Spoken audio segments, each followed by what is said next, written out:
মুঘল যুগের কিছু গুরুত্বপূর্ণ গ্রন্থ এবং তার বিষয়বস্তু। মুঘল সম্রাট জহিরুদ্দিন মোহাম্মদ বাবরনামা বা তুজুক-ই-বাবরি গ্রন্থটি রচনা করেন। বাবরনামা এবং তুজুক-ই-বাবরি দুটি গ্রন্থ রচনা করেছিলেন জহিরুদ্দিন মোহাম্মদ বাবর। এটি আত্মজীবনীমূলক গ্রন্থ, তুর্কি ভাষায় রচিত। হুমায়ুন নামা গ্রন্থটি রচনা করেছিলেন গুলবদন বেগম। হুমায়ুনের জীবনী, হুমায়ুনের সময়কাল, রাজত্ব এবং হুমায়ুনের সঙ্গে শেরশাহের দ্বন্দ্বের এবং মুঘল সাম্রাজ্যের পুনঃপ্রতিষ্ঠার কথা তিনি লিপিবদ্ধ করেছেন। তবাকাত-ই-আকবরী নিজামুদ্দিন আহমদের লেখা আকবরের রাজত্বকাল সম্পর্কে জানা যায়। আকবরনামা আবুল ফজল রচনা করেছিলেন ফার্সি ভাষায়। আকবরের রাজত্বকাল সম্পর্কে সবিস্তরে জানা যায়। আইনি আকবরী গ্রন্থটি আবুল ফজল রচনা করেন। আকবরের রাজত্বকাল সম্পর্কে জানা যায়। মুনতাখাব-উত-তওয়ারিখ বদায়ুনী রচনা করেছেন। এটি সমালোচনামূলক। আকবরের সমালোচনা করেছেন তিনি তার গ্রন্থে ফার্সি ভাষায়। এছাড়াও তারিখ-ই-শেরশাহী গ্রন্থটি রচনা করেন আব্বাস খান শেরওয়ানি। শেরশাহের রাজত্বকাল সম্পর্কে জানা যায়। রামচরিত মানস এটি তুলসীদাস রচনা করেন। আকবরের রাজত্বকালে রচিত হয়, কিন্তু শেরশাহের সময়ের ইতিহাস জানা যায়। কবিতাটি হিন্দি ভাষায় রচিত।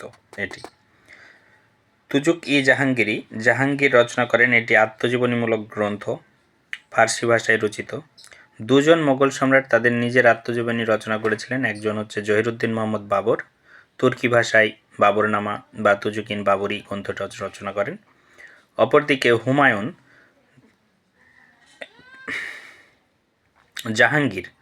জাহাঙ্গীর নিজের আত্মজীবনী নিজেই রচনা করেছিলেন। তার নাম হচ্ছে তুজুক-ই-জাহাঙ্গীরি। এটি ফার্সি ভাষায় রচিত। ইকবালনামা-ই-জাহাঙ্গীরি মুতাম্মদ খান রচনা করেন। জাহাঙ্গীরের রাজত্বকাল সম্পর্কে জানা যায়। তারিখ-ই-ফিরদৌসি রচনা করেছিলেন মোহাম্মদ কাসিম ফেরিস্তা। জাহাঙ্গীরের রাজত্বকাল সম্পর্কে জানা যায়। পাদশাহনামা গ্রন্থটি রচনা করেন আব্দুল হামিদ লাহোরী। আব্দুল হামিদ লাহোরী এই গ্রন্থ থেকে শাহজাহানের রাজত্বকাল সম্পর্কে সবিস্তরে জানা যায়। শাহজাহান নামা রচনা করেন এনায়েত খান। শাহজাহানের রাজত্বকাল সম্পর্কে জানা যায়। এছাড়াও মাজমা-উল-বাহরিন দারাশিকো রচনা করেন। এই গ্রন্থে সুফিবাদ এবং হিন্দু দর্শনের রীতিনীতি সম্পর্কে তিনি লিপিবদ্ধ করেছিলেন। রাকায়েত-ই-আলমগীরি রচনা করেছিলেন ঔরঙ্গজেব। এটি চিঠিপত্র সংক্রান্ত ফার্সি ভাষায় রচিত গ্রন্থ।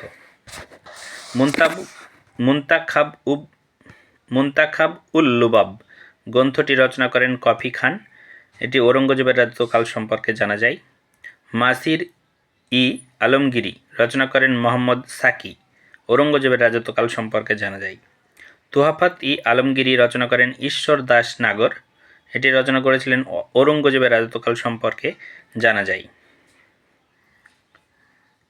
এছাড়াও দুখানা গ্রন্থ, সাকিনাত-উল-আউলিয়া এটি দারাশিকো রচনা করেছিলেন।